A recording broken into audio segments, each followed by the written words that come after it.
सिंह जी ने शामिल किया हमें। उसके बाद केवल राष्ट्रीय महासचिव जी के साथ एक बैठक हो पाई। श्री बृजमोहन श्रीवास्तव जी जो प्रदेश प्रभारी भी हैं और राष्ट्रीय मुख्य प्रवक्ता हैं। इसके अलावा लगातार संगठन बढ़ रहा है। आज मैं बधाई देता हूं लखनऊ महानगर के महासचिव जी के नाते से श्री हरि प्रकाश अग्रवाल हरि जी, जो प्रख्यात राष्ट्रवादी विचारक, चिंतक और रचनाकार हैं, वो पार्टी में शामिल हुए हैं। आशा है, विश्वास है कि लखनऊ में पार्टी का ऐसा झंडा लहराएगा जैसा शायद महाराष्ट्र ने वहाँ भी कल्पना नहीं की होगी। जहाँ की ये मराठा माटी की पार्टी है, वहीं से उद्भूत हुई है। राष्ट्रवाद इसका प्रखर स्वर है, राष्ट्र प्रथम इसका मूल ध्येय है, राष्ट्रवाद जिंदाबाद बैनर पर है। तो हमें लगता है कि लखनऊ ही नहीं, हिंदी जगत के और भारत के लगभग सभी साहित्यकारों के मन के अनुकूल चलने वाली ये पार्टी साबित होगी, ऐसा मेरा विश्वास है। राष्ट्र प्रथम या जिसपे राष्ट्र की बात हो, वो ध्येय रख करके आज की गोष्ठी आहूत की गई थी।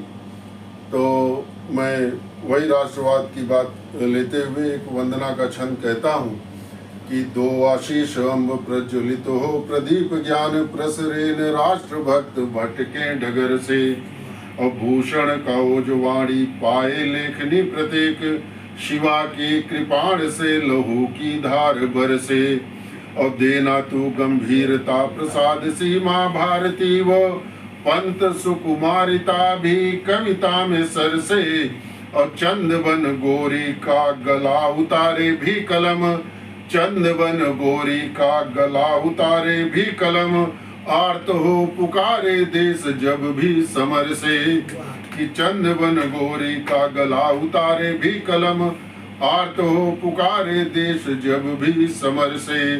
और राष्ट्रवाद की बात है, राष्ट्रवादी कांग्रेस पार्टी में आज श्री हरिप्रकाश हरि जी शामिल हुए हैं। आशा है, विश्वास है कि लखनऊ के समस्त रचनाकारों को और समस्त चिंतकों को राष्ट्रवाद की तरफ पार्टी के परिप्रेक्ष्य में वे आग्रह करेंगे और उनको शामिल करेंगे।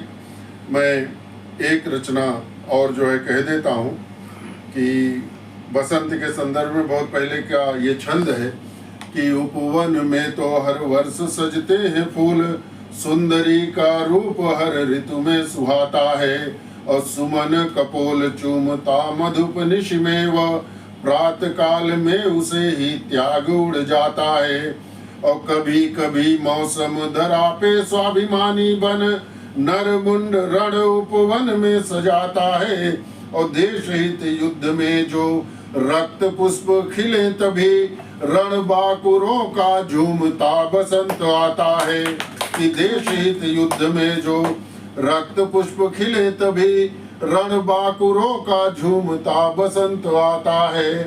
और आप सबका अगर आदेश हो तो हमें प्रदेश प्रभारी श्रम कांग्रेस विभाग का भी बनाया गया है, राष्ट्रवादी श्रम कांग्रेस विभाग का प्रदेश प्रभारी। तो मुझे लगा कि मजदूरों पर मैंने लगभग सन 88 में एक गीत लिखा था, 88-89 में।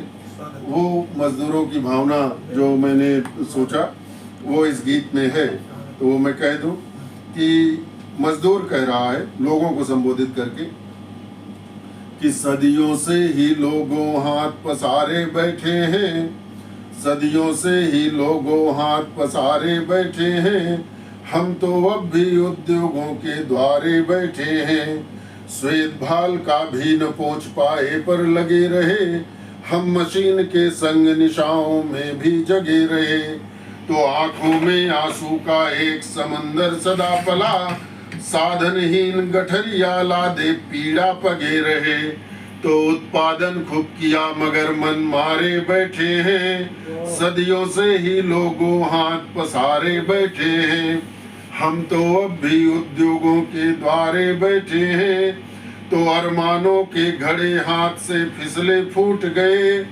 रिश्ते नातों में भी सबसे पीछे छूट गए, तो स्वप्न बन गई हंसी अधर की खुशी पलायित है, जब से बिटिया हुई सयानी बिल्कुल टूट गए।